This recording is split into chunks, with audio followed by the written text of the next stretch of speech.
turn on the recording. I am now recording. Check that I'm recording. Okay, today is 6/21/2018, the first full day of summer. This is the normally scheduled meeting of ITSC 2309 at Collin College, and we are discussing, we're wrapping up, let's see, what, chapter 4, module something, module 6, I believe it is. Yes. And I just wanted to cover a couple of last minute things. These things really aren't covered heavily on the test. They're not real use. Well, yeah, they're useful. This one is useful.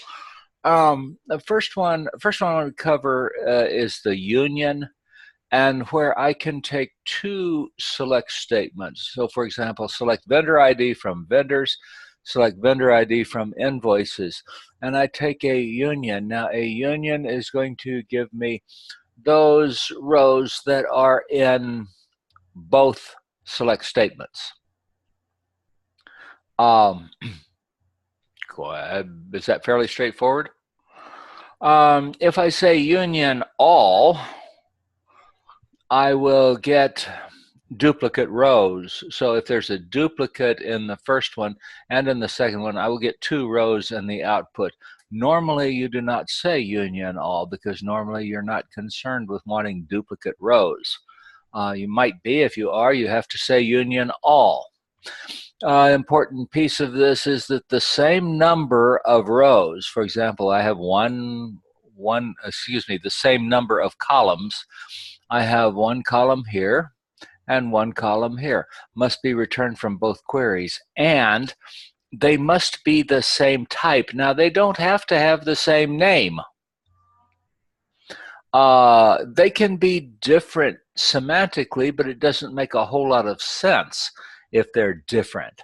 It doesn't make any sense if they just have to, if this one is varchar 4, this one has to be varchar 4.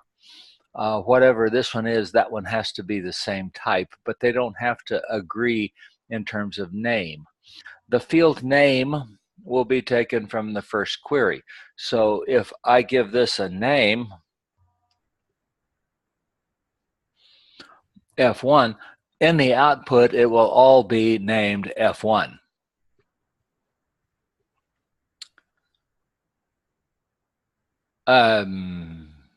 I always thought that was pretty straightforward, so much so that I don't, and it's not real frequently used.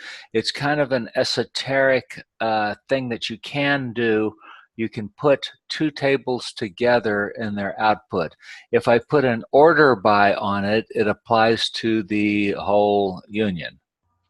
So if I say order by, it applies. There. I can't select this from vendors, order by, and then order this one, and then take a union of two ordered sets. The order by comes here.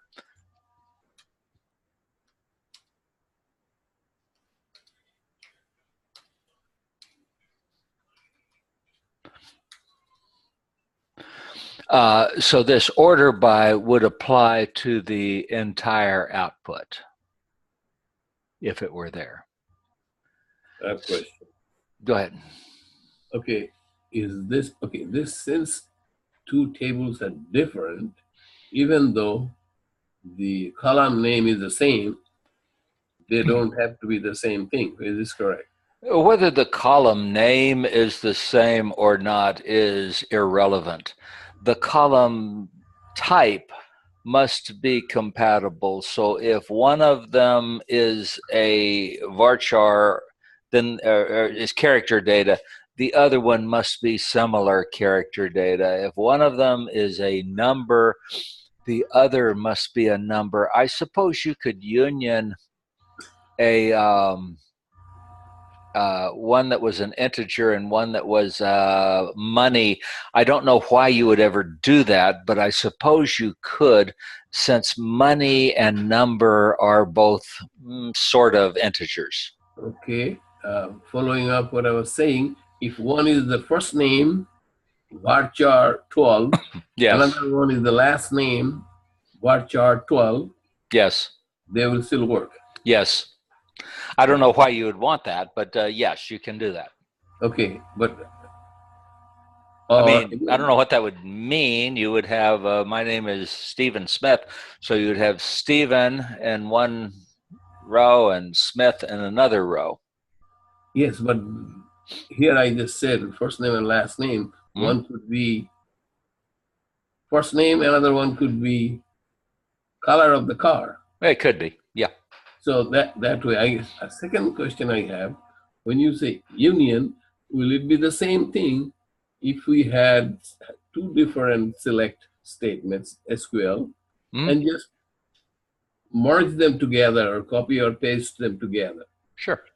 It'll be the same thing, right? Yeah. For example, if I select name from employees and select color of car from cars, and I wanted to union them, and they were both character data, I believe it would work. I don't know why on earth you would want to do that, but if you wanted to, I think you could put them together. And I think what would happen would be whichever one was the largest field. In other words, one of them's char 14 and one of them's char 12. I think they would all end up becoming char 14. Okay, the reason I was asking, I don't even see the need for this union kind of. I have used it rarely. I do not consider it a real important idea. It's important if you need it. Okay. So I wanted to mention it, that you can do it. I can come up with a few times that I've done it and needed it.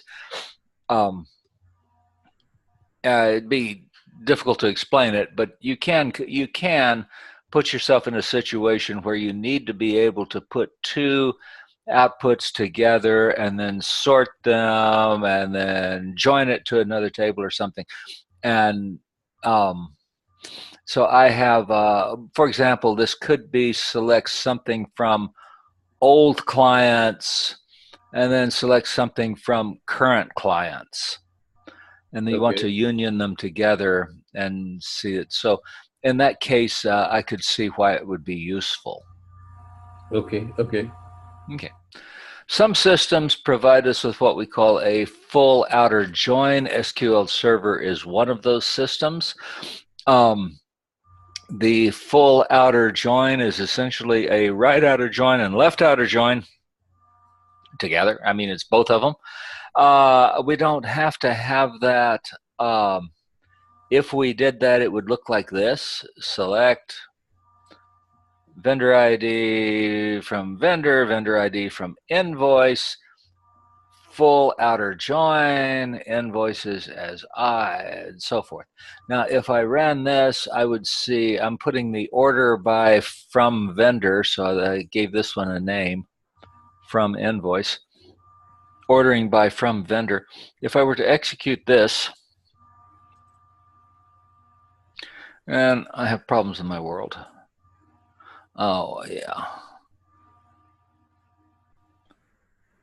I have not executed this yet.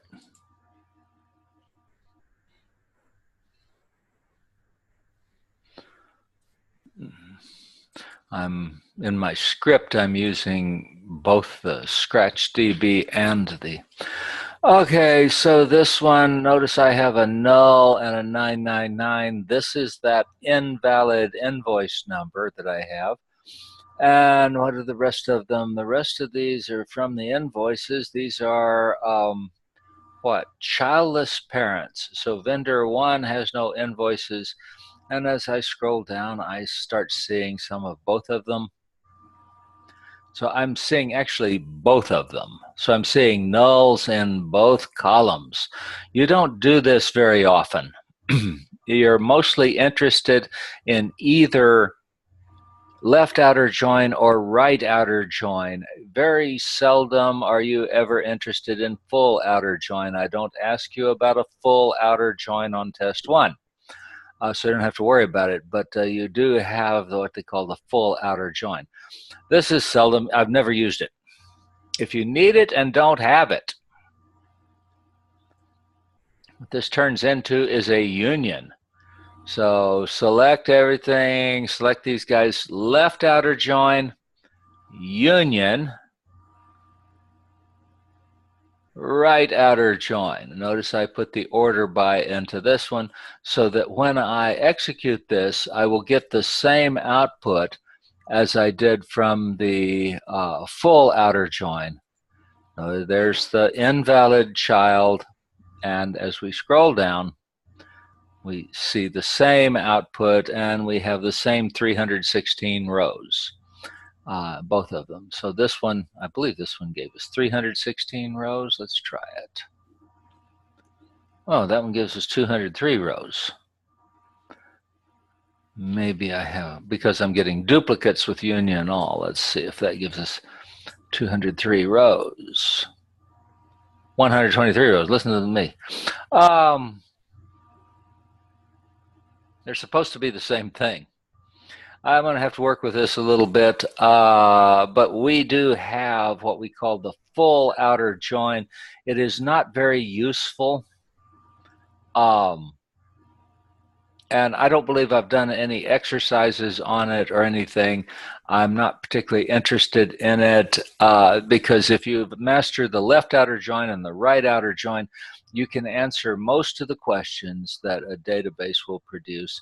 The idea of the full outer join isn't particularly important. Questions?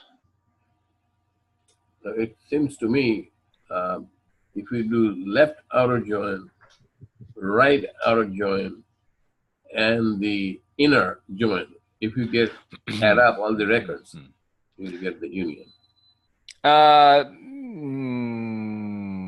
Because I think the number that you had more, that was twice. The inner join records were added twice. It's quite possible that that's what it was. I'd have to work with that a little bit. Like I said, I put these notes together fairly quickly. I'm thinking in terms of Venn diagram. Right. They should be the same thing. I was expecting the full outer join to be the union of the left and the right outer join. Union. Yeah, they should be the same. But I'm not seeing them being exactly the same. I'd have to work with it a little bit. I'm sure that there's a way that I can get it using a union.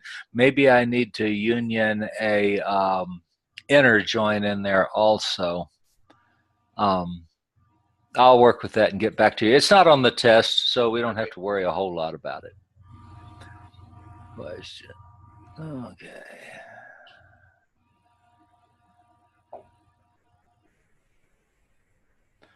Don't worry about these red squiggly lines.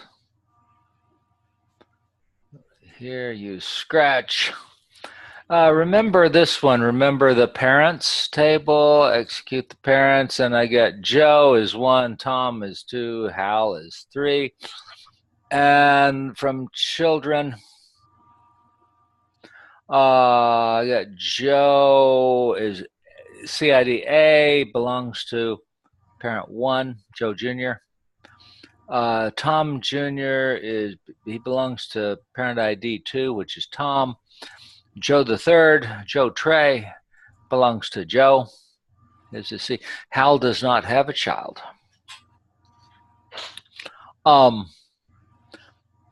If I do a cross join, okay, and it talks about this. If I do a from parents cross join children, now this cross join does not take an on statement, and I'm just saying order by so that I get them in some standard order. I say execute. Notice that I have 9 rows.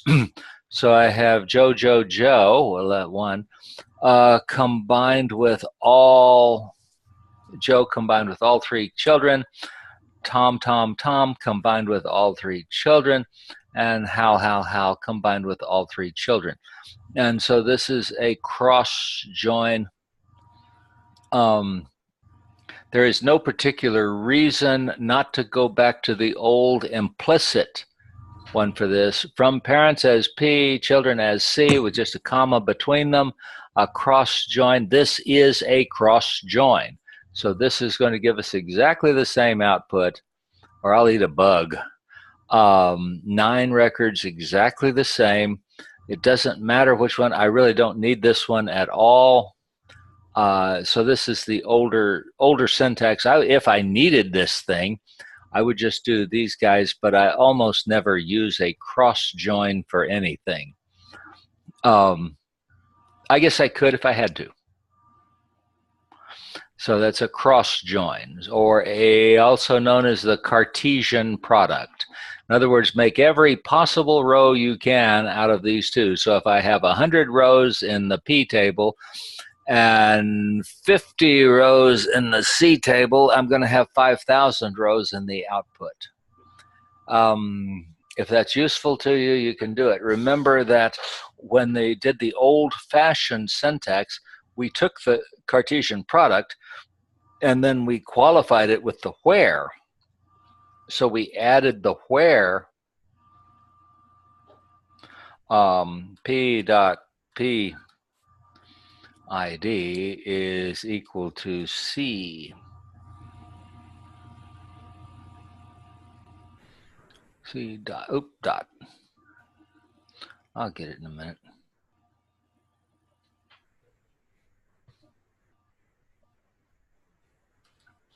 And here we have the inner join. When I put the where clause in there and I qualify it, so here I have the old syntax of the inner join. And this is important because you'll still see this done this way a lot. We put the word inner join in here, and then this becomes the on clause. But you'll still see this one over and over again. You see this lots of times. Yeah. Let's see. What else do I have today? This is going to be kind of a short one tonight. Well, we have union. Let me execute this. Also, we have what? Intersect. What's union? Union, in order to be in the union, it is in the union if it is in either table. So union, either table. The union is much more commonly used, and not real commonly even then, but I have used it a few times. I don't believe I've ever used an intersection. But intersect are in both of them. So if you talk about the intersection of two streets, then you want all of those pieces of gravel that are in both streets. So they have to be in that intersection. So it's in Street Avenue A and First Street, whatever. It's on both of them. So if I executed this, I don't know what it's going to tell us if I execute this, but it's going to give us the invoice ID, the vendor IDs that are in both tables. So I have 33 rows. These are in both tables. Now, in order to be in both tables, since I have a parent and foreign key, this is going to be about the same. The 33 rows is going to be the same thing as I would get with an inner join. So an intersect and an inner join, if I'm intersecting a foreign key, parent key, it should be about the same as the inner join. Like I say, it's not very useful. I just thought I'd cover it since it's in the textbook. So it's supposed to be consistent with the text. I should at least cover it. Like I say, this one does not appear on the test. So, Another one that I don't find particularly useful is the except. Except is set difference. So I want everything from the first query that is not in, excuse me, yes, everything in the first query that is not in the second query.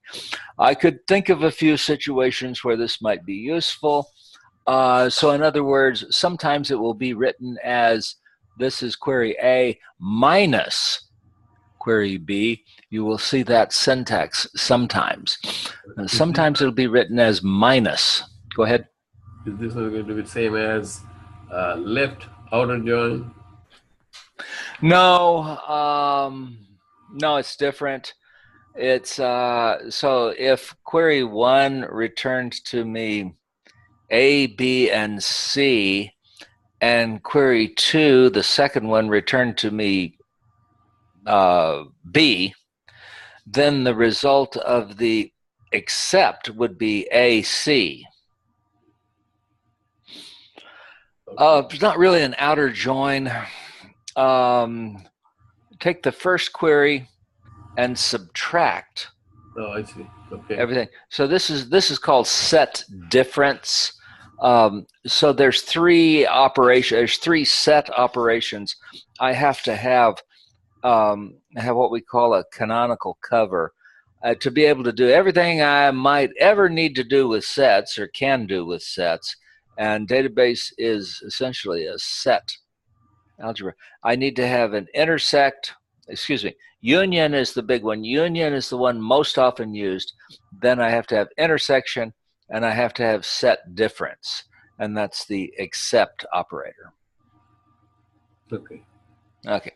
I didn't put these on the test. They're covered kind of briefly in the textbook.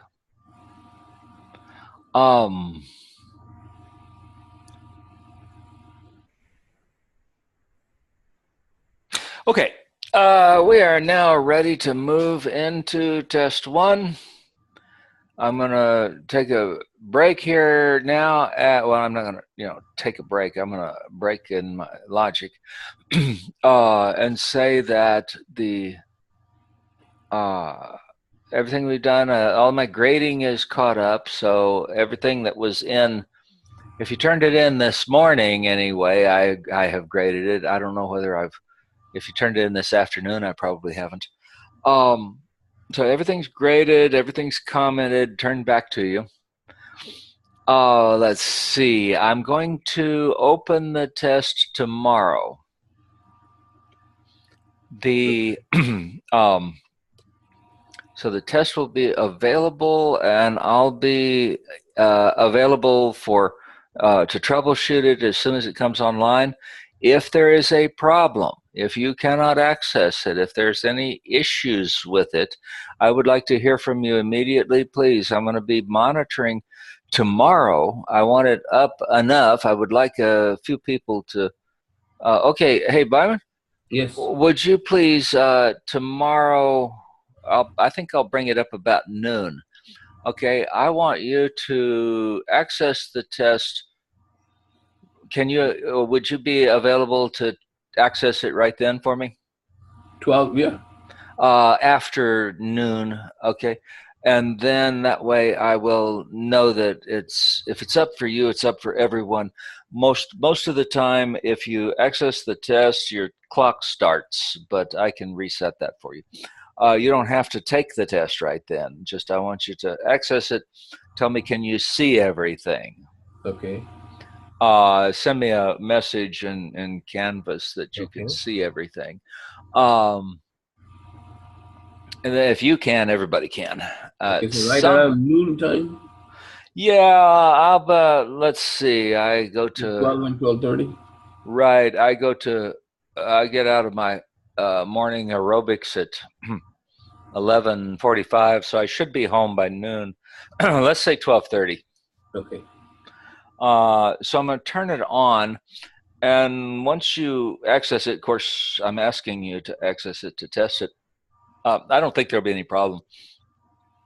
Yeah, I won't be able to take the test then, but I can. You don't have to take the test then. I'll reset it. Okay. Because I can see when you log in and when you access it, and I can see when you turn it in. Okay, I give you what, 2.5 hours, I said. Okay. Excuse me. And this is to give you, I think 2 hours would be plenty, but this gives you a bathroom break in the middle of it, so as to not have to spend all your time doing that. And if you are just about finished at 2.5 hours and you're watching your clock, go ahead and finish. You will do better to go ahead and finish and run a little bit over time. It's not a big deal. If you're 5 hours over time, that's another story. But if you're working on the last problem or something, then finish it. Don't just chop it off and turn it in. The system does not time you out. Now, when the system on the due date, the due time of it will be on Monday. The due time on Monday is firm. It times out then. It won't let you turn it in after that. Monday, what time? I haven't said it exactly, but whatever that due date is, it'll probably be Monday. I don't know. Is it important to you? Yeah, it is, because I have quite a few homework due for the other class I'm taking online. Very well. What about 11:59? Monday, so that's minute before Tuesday. Yeah, that'll be okay. A minute before midnight. Okay. The reason I usually make it 11:59 instead of midnight is that there is some equivocation on whether midnight is AM or PM. Yeah. So if I say 11:59 PM, that's clear. But if you say 12, I believe that the standard is that it would be AM, but that means ante-meridian, and 12 PM is post-meridian, and basically 12 midnight is both. Yes. So I usually go for 11:59 instead of 12. Okay, I have a couple of other questions. Okay. I don't see anybody else here, so go ahead. All right. Your practice, I have started the practice. I want to do all the problems myself. Very well. I probably will try to finish it tonight. So it is available tonight. You said it'll go away tomorrow, right? No, let's see. When did I make it cut off?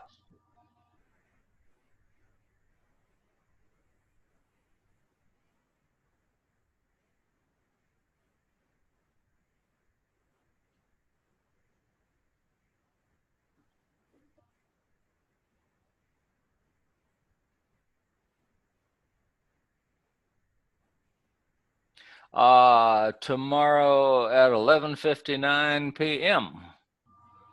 Okay, so tomorrow midnight. Yeah, well, 1 minute before. And that is firm, by the way. So on the practice test and the tests, that one is, notice that says until. So it's due and it's available until 11:59. So at 12 midnight tomorrow, it does turn into a pumpkin. Okay. Okay. No, I want to do it because there is some crisis going on in the family. So. That's fine. If you have a crisis and you want to just do it anyway, just go ahead and submit what you've got. Okay. And I will accept that for 5 points. I don't do a whole lot of serious grading on it since I've given you the solutions. It doesn't make a whole lot of sense to just jump it. But you can grade yourself.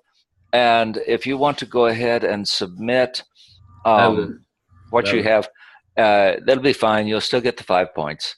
I do the 5 points. That's just, I'll give that to you. Okay. Okay. All right. And so I'm not gonna hard ask you on the 5 points. Just go ahead and just submit before. You can submit right now for all I care. No, I want to do all of them. I want to try all of Of them. So course, yeah. Try all of them. Check your work, mhm. or check does it match sort of what I said. And I have been known to be wrong in the past, but so once you if you submit something to me, I'm gonna call it 5 points. Okay. Okay. Some other questions on the same. Now, are we supposed to be, or you suggest that any SQL we write, we run it against the database and see if it is working? Yes, yes. It should. You shouldn't get errors out of it. Lots of people turn in code that has very obvious syntax errors, so they misspell something. SELEECT for select. Hmm. And if they had just run that, they would have seen it. It would have been obvious. And then that's the first thing I'm going to do with your code. When I get it, I run it. I know how many rows that code is supposed to return, all of it. And Okay. so if I have, if there are 8 SQL queries, I will get a little, and you run it, you will get that it returned that all of them put together returned, I don't know, 427 rows or something like that. So I'm looking for that number. So if I run your code and it returns 427 rows and no errors, it's probably right. Now I'm going to go look at it, but I'm not going to spend a whole lot of time on it because it ran, it gave me the number of rows I was expecting, and then I go look at it to I spot check through it. But basically, that's a full credit. For syntactical correctness, you suggest I run it so that I don't make mistake like select, Sure. spelling, things like this. Yeah, run it. It's supposed to run. That's a big part of it. If and then if there's some nickel dime thing wrong with it, well, you can correct that. Usually, if it's something, usually if you've turned it in on time, um, and there's something wrong with it that causes you to make a grade of less than a 90 or something, I don't want to regrade something because of 1 point. Okay. Um, I will almost always let you rework it. Okay. Is it, can we expect 9 questions or there will be more than On the 9? test, I don't remember exactly. I think it's 10. Okay. Uh, 10 is usually plenty. I don't remember. I wrote the test. I have several versions of the test, and so I don't know exactly which one I'm going to put up. Okay. Um, the one a little, so each of them are a little bit different, but Okay. not radically. So, by the way, the practice test is one of the versions. It won't be that Okay. one. Okay. Now, next question is, um, are we going to be using Scratch database or the production database? Yes. Let's see. If I ask you to create tables, we're going to be using the Scratch database, and I'll tell you that. Um, so if you're creating a table, and so I do ask you to create some tables. Um, that's in the Scratch database. If it talks about vendors or invoices or what is that, GL accounts, Mhm. global ledger accounts, or something like that, Mhm. and any of that stuff, then that's the AP database. Okay. Now, I'll tell you which one it is. okay. What I ran into, I went few 5 or 6, 4 or 5 questions I did. So what I ran into when you did that, ask for the create and Uh-huh. insert. So I had the code from the homework lab 1, and I took that and Sure. change it according to your column names, Uh-huh. and I tried to delete those tables and recreate it. Mhm. Where it did not recreate because some of the constraints variables were still hanging. So I was using same telephone name, and it would let me create the table because they said that constraint name. No, you shouldn't have had those in there.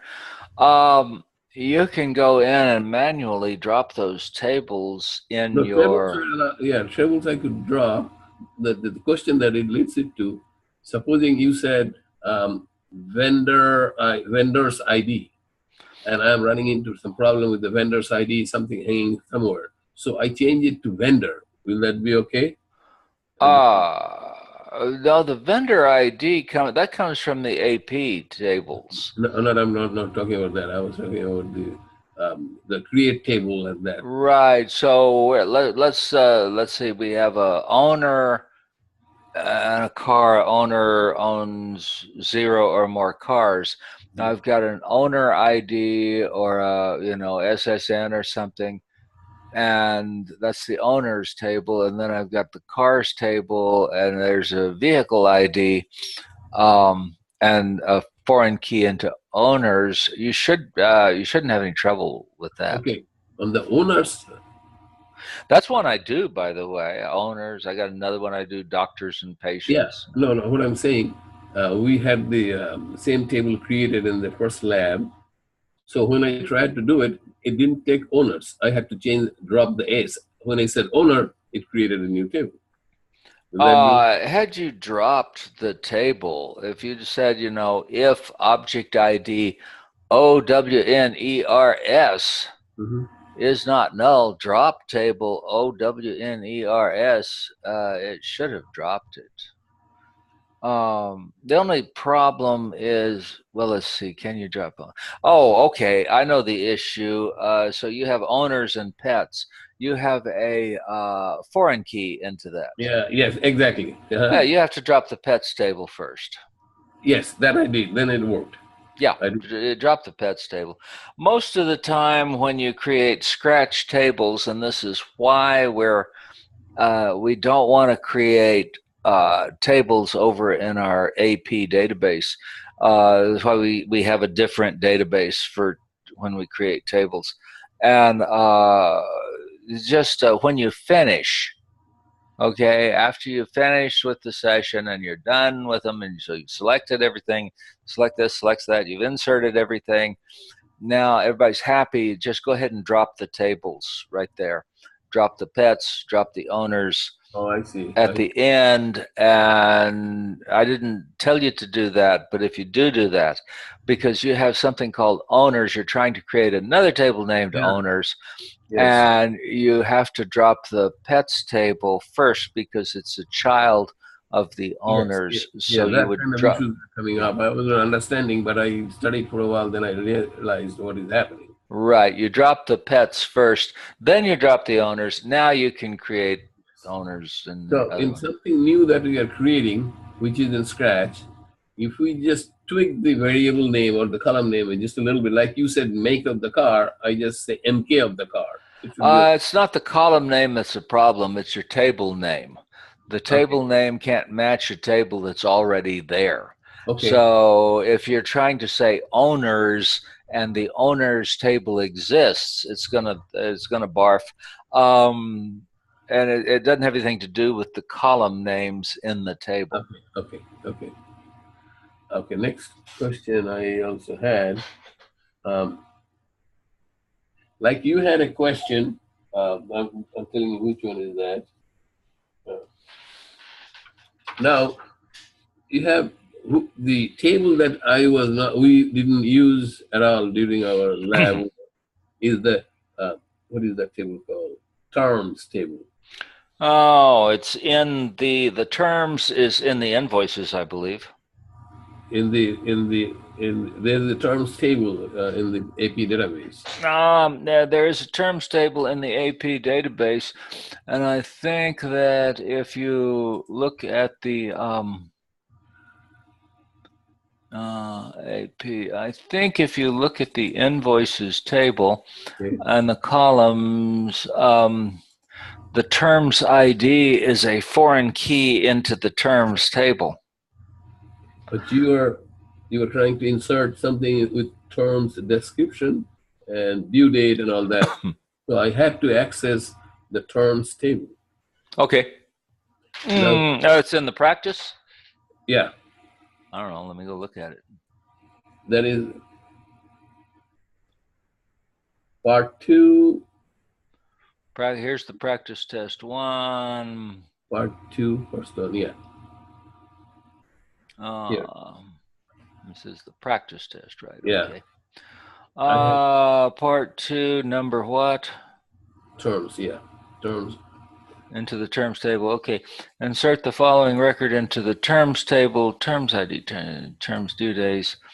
Shouldn't have any problem with that. No, I didn't have any problem. So my question is, I had to see what are the different columns that in terms table. I had to get in there. Okay. Well, you can do. All this Yeah. thing kind of takes time. So Uh-huh. I'm just so You can go into the terms table, and there's the you find the terms table yes, in I did the. that. Yeah, I already did that. It worked. Here you go, and we can go look at the columns of it. It has 3 columns, Yes. and if we right click and let's see, if we right click terms and we say edit top 200 rows, I will see what's in there. Terms ID of 0 is the CEO's brother. Yeah. And other stuff. So it's got a 0 through 5. Therefore, you should be able To insert a 6. Okay. Now what I'm saying, trying to say that I'm just trying to make sense that I am using proper column names when you say insert into terms and then values. Right. Insert into terms. And I have terms to know ID, terms description, terms due days, close parentheses, values, open parentheses, 6. But thing is, I wanted to know, I know that terms comes from the AP database, so I want to know exactly the column name matching, otherwise we don't insert. I give it to you right here. So, okay, I'll take that as correct. Okay. Yeah. Okay. Because sometimes I had, should we be familiarizing, if the case is like this, new table, so you will give the exact name? I will. I'm not going to throw a curve like give you a bogus name on it, but you can go over there and look in the if you go to the no, I did look, but it takes time. I'm just saying. Well, yeah, this is, you have enough time, and you're supposed to be becoming familiar with these tables. Okay. Now, next problem, you look at that. Next, number 2 on the same, next problem, practice test. Okay. Now, I am changing the AP production database though. That's fine. You don't have, you can execute it or not. It'll be fine. I did execute it. Yeah, and if you to put it back, all you have to do is run that create AP script again. So you just run create, you just execute create AP .SQL, and it will set them all back, and everything will be fine. This is just an update. So all I'm doing is asking you to do an update. I don't really care whether they're changed to 122, whether they're changed to $50 or not. So it's all you'd have to do is if you change anything, it doesn't matter. I won't see your data. I never see whether it got changed or not. The only thing I see is the SQL. Okay, but if this is on the test tomorrow and I try to execute the same thing against my database, it'll say no records affected, right? Because they're already. I suspect it will, even if you run it twice, it'll tell you however many 122 has. I suspect if you say update vendors, let's see, that's vendors. Yeah. Set credit total equal $50, where invoice ID is, no, excuse me, that's invoices. Of the invoices, right, that's in invoices. So update invoices, set credit total equals $50, where vendor ID equals 122. I have a feeling that if there are 3 records, it's going to tell you, even if it didn't change them, it was $50 before and it's going to update it to $50, it's going to tell you that you updated 3 records. Okay. And I'm not interested in whether it is or it isn't. If I tell you to do something like this and you want to reset your database, you just run that create AP again. It'll run it, and it's a good idea to run it because when we get to the dates, we want our dates to be current. I see, okay. We have something where I say, okay, show me all the invoices that are due in the next 30 days. Well, gee, if you ran the create AP 30 days ago or 40 days ago, you're not going to see anything. So when you run it, all of the dates are brought to current. So you suggest everybody should create their AP? When it becomes important, I will make that suggestion. I suggest that you may, anytime you want to, run create AP. For this test, I don't want to touch that database. You may run it before and after. Okay. I don't see anything on the test that's going to be critical whether you've run the create AP or not. Okay. If you ever hose your database, if you mess something up, just go ahead and run that create AP again. It'll be okay. Okay. Okay, that's another question. And so if you want to make sure that you got up-to-date data in there, just run it before the test will be fine. Like I say, I'm not grading your data. I can't see your data. Okay, you'll be running against yours. Probably. Sure. Mm-hmm. Okay. All right. So basically, I look at the SQL. Okay. Okay. Now the date formats. Next problem: the date format. No, phone number. Is that should I be using a like statement there?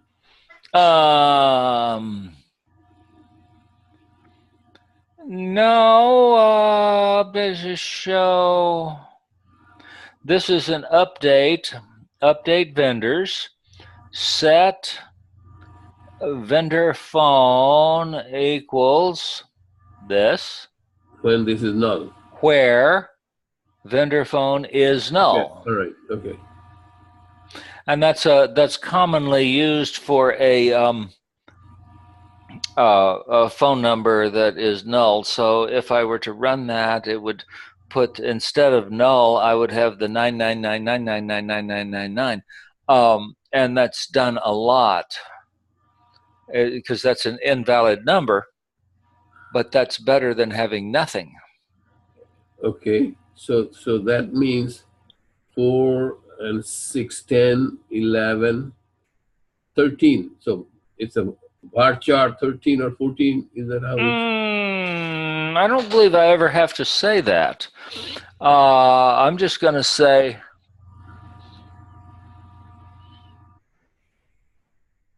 what would it be? It would be update. Mm-hmm. Update, what is it? Vendors? Vendors, yeah. Set.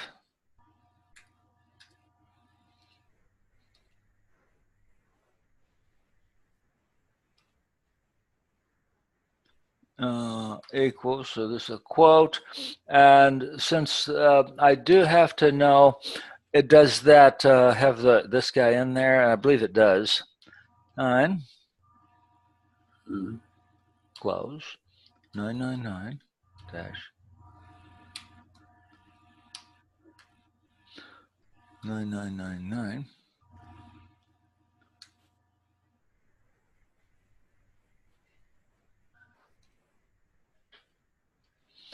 Where?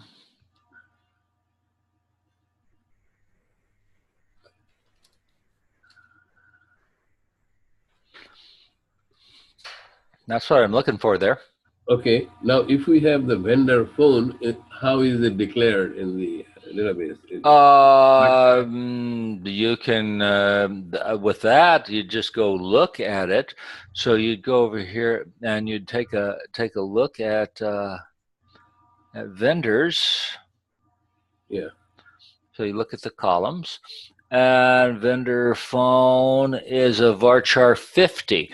Now I would not have declared it to be a varchar 50, but that's what they did. They declared it as varchar 50. Okay. But you don't really care when you're writing that update statement. You don't care what it is. You're just saying make it be that. But if it was not varchar, it was just char 10, then it will not. Yeah, if it were a char 10, it would not work. Yes, I agree. So I have to go every time. I have to go to the database and see what is it. Well, in theory, yes, if you were running the database and you wanted to make sure that ran, so before, if you were pushing that out as a piece of code for somebody else to run, you would check to make sure that you had at least, what is that? That's, there's 10, 11, 12, so there's 12 characters in that string. So you'd want to make sure you had at least 12 characters before you push that out for somebody else to run. Okay. So as it turns out, I know that it's big enough because that's what the phone numbers look like. So I know it's big enough, so I can just say, okay, go ahead and make it. So I'm just looking for an update statement there. Okay. Okay. Okay. In that case, I know when I was doing this in the morning, I had to very often go back to the AP database and verify the column names and the length and the exact spelling of the column names, whether it matches with the your questions. Mm-hmm. And that took time. So I was thinking to ask you this question. And I'm a slow typer. Mm-hmm. I type very slow. So and when there is a coding problem doesn't go well with me, I can write quickly probably a code, but in the typo and all that, it goes slow and takes more time when the tests are set for time. Well, the test has a quasi time on it. The time is not real strict. The final due date is, but the time that you spend on it is not really strict. Okay. Okay, I'll work with you on that. I don't want people spending. I don't want people, spending 12 hours on it or something like that, or downloading the test and then just sitting on it. Once you download it, finish it. Okay. That's the idea. You should be able to do it in 2.5 hours. Okay.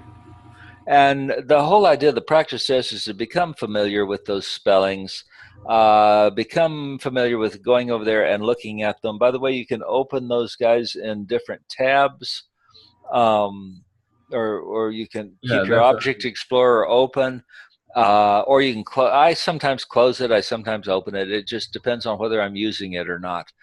It's handy to have. Yeah.